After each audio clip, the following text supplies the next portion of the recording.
This is News Hour on Ifako Radio. Good morning, I'm Olanireti. Ololade.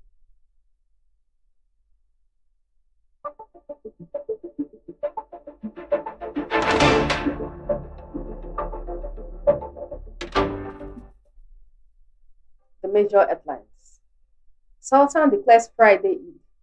Police, NSCDC mobilized nationwide. Nigeria, Britain set for fresh security alliance. Umai invites anti-graft agencies to probe road projects. Nigerian student arrested with 49 million naira cocaine in South Africa. Sports. The Tigers vow improved World Cup performance. Nigeria chase world release tickets in Botswana.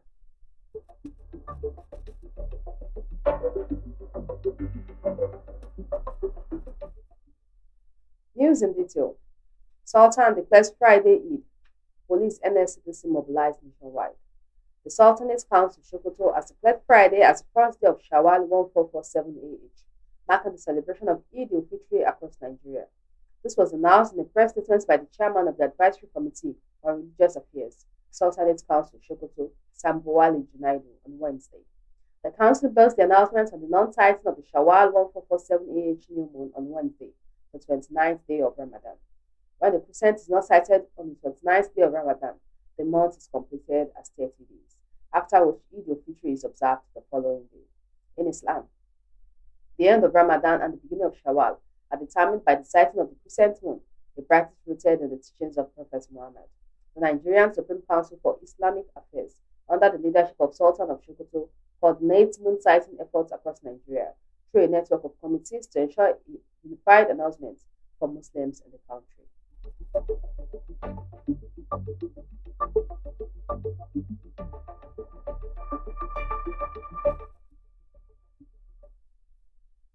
Nigeria, Britain set for fresh security alliance. President Bola Tinubu on Wednesday stated that the country's collaboration with the United Kingdom in addressing insecurity remained crucial, adding that he planned to discuss Nigeria's counter-terrorism initiatives and challenges to regional stability during his meeting with British Prime Minister Keir Starmer on Thursday today. The president made a disclosure on Wednesday night at a state banquet hosted by King Charles III at Windsor Castle, marking the first time a Nigerian leader has addressed the gathering at the historic British royal residence. Wednesday's dinner, which began at 9 p.m., was part of activities lined up for Tinubu's ongoing state visit to the United Kingdom. On security cooperation, the president disclosed that he will discuss Nigeria's counter-terrorism efforts and regional stability challenges during his meeting with Prime Minister Keir Starmer on Wednesday.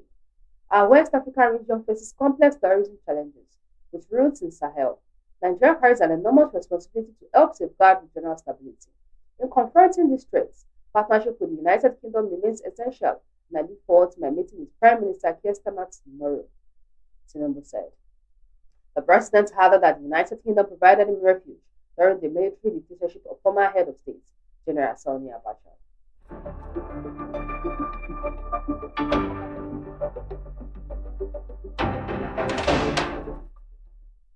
Umai invites anti-graft agencies to probe road projects.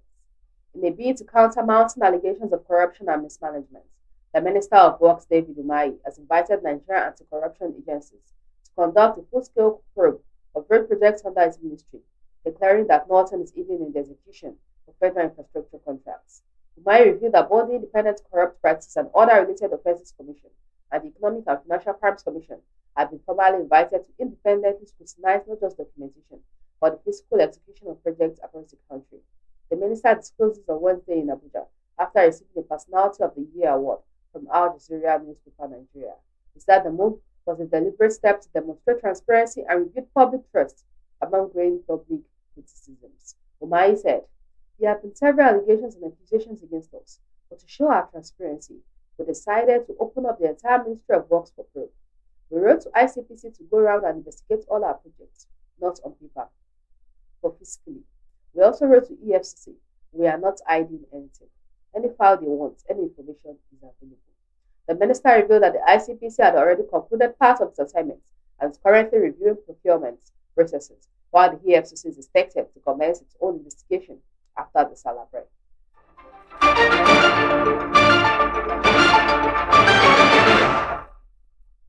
Nigeria student arrested with 49 million naira cocaine in South Africa. A 27-year-old Nigerian has been arrested in Umbrilo, South Africa, for allegedly possessing cocaine valued at about 49 million naira. It was gathered on Wednesday that the suspect's identity has not been disclosed. He is believed to have entered the country on a student visa and may be linked to a previous drug-related case in 2025. He was reportedly apprehended by operatives of the Metro Police Tactical Support Team, the Metro Police Tax Team, and the SAPS KwaZulu-Natal Counter Narcotics Unit.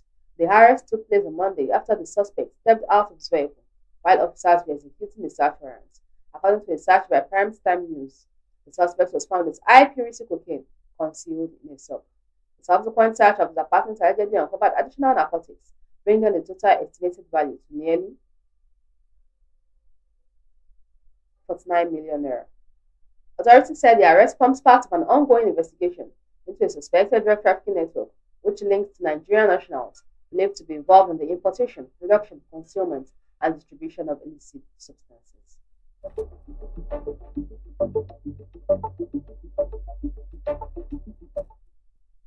Court convicts, fined 6 Lagos motorists for traffic offences. The Lagos State Ministry of Justice has secured the conviction of 6 motorists for various traffic violations following an enforcement operation in the Harino area of Ikorodu. The ministry disclosed this in a statement shared on its Facebook page on Wednesday, noting that the offenders were arraigned before a special offences court presided over by Magistrate K.O. Ario. According to the statement, the motorists were prosecuted for offences including driving against traffic and making illegal U-turns. One of the defendants, Onosoya Daniel, pleaded not guilty to charges of driving against traffic and making an illegal U-turn. His case was adjourned to April 21, 2026 for trial. Umaumi Babatunde, who faced similar charges, was found guilty and fined 200,000 naira with an additional 20,000 naira fine for 1 month of community service. Similarly, Olayemi Oluwabamigbe was charged with driving against traffic and making an illegal U-turn.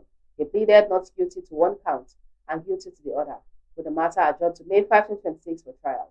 The court also convicted Olufemi Opadiji and Alabi Akinlua on both counts, sentencing them to a fine of 200,000 naira each for driving against traffic and 20,000 naira each for 1 month of community service for making illegal U-turns. In the same vein, Onwa Ogbeneweke and Ajimokunola Timtayo were found guilty on both counts and under similar penalties. Another defendant, Lawal Abdulwasiu, was charged with multiple offences, including driving against traffic, making an illegal U-turn, breach of peace, obstruction and resistance of enforcement officers, and incitement. He was found guilty on all counts, with sentencing adjourned to March 24, 2026. The ministry reiterated that the mobile court remains a key tool for the swift prosecution of traffic offenders across the state.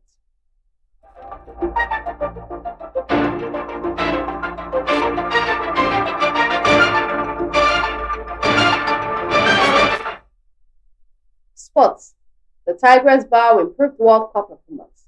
Nigeria's The Tigers have expressed confidence in a stronger showing at 2026 FIFA Women's Basketball World Cup after reflection on their recent qualifying tournament campaign. The African champions endured a mixed outing at the qualifiers, finishing with 2 wins and 3 defeats, having beaten Colombia and Philippines but lost to South Korea, France, and Germany. Despite those results, Nigeria had already secured qualification for the global tournament by winning 2025 Women's AfroBasket, with the qualifiers serving as part of their build-up. Speaking after the tournament, head coach Rema Wakama acknowledged the challenges of the schedule, but insisted the experience would benefit the team ahead of the World Cup.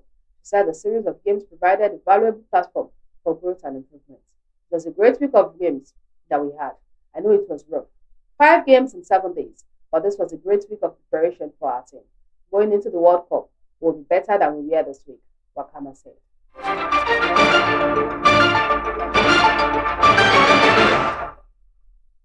Nigeria trades world relays tickets in Botswana. Nigeria will be aiming to secure the consolidate its place at the 2026 World Athletic Relays when its teams take part in the Lefika International Relays in Botswana on March 28th. The event set for the National Stadium serves as both a curtain raiser and a preparatory platform ahead of the World Relays, which will be hosted in Gaborone on May 2 to May 3, marking the first time the competition will be held on African soil. 6 countries have so far confirmed participation, including Poland, South Africa, Zambia, Zimbabwe, and Lesotho, alongside host Botswana. Nigeria will field athletics in multiple events, including the women's and men's 4 by 100-meter relays, as well as the 4 by 400-meter relays for both sexes and the mixed 4 by 400-meter relay. Nigeria's women's 4 by 400-meter squad have already booked its place at the World Relays after clocking 3:31.14 at the MTN Champs Athletic Classic in Calabar on March 7, a performance that lifted them to 22nd in the world rankings and displaced Mexico from the top 24.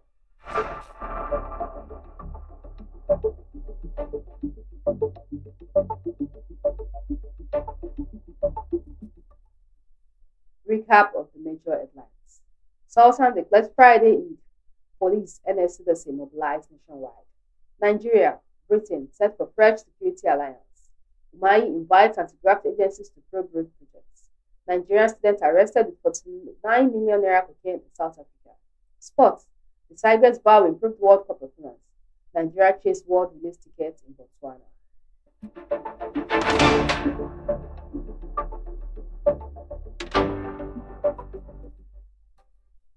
Follow us on all our social media handles.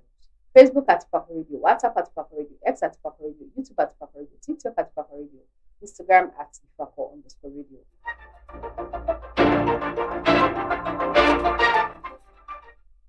For news reporting, contact us at ifakoradio@gmail.com or call or WhatsApp 091-2222-7433.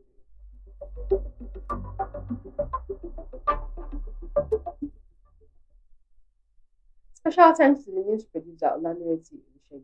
Thanks for watching. Have a lovely Thursday. I'm Olanireti Ololade. God bless Ifako.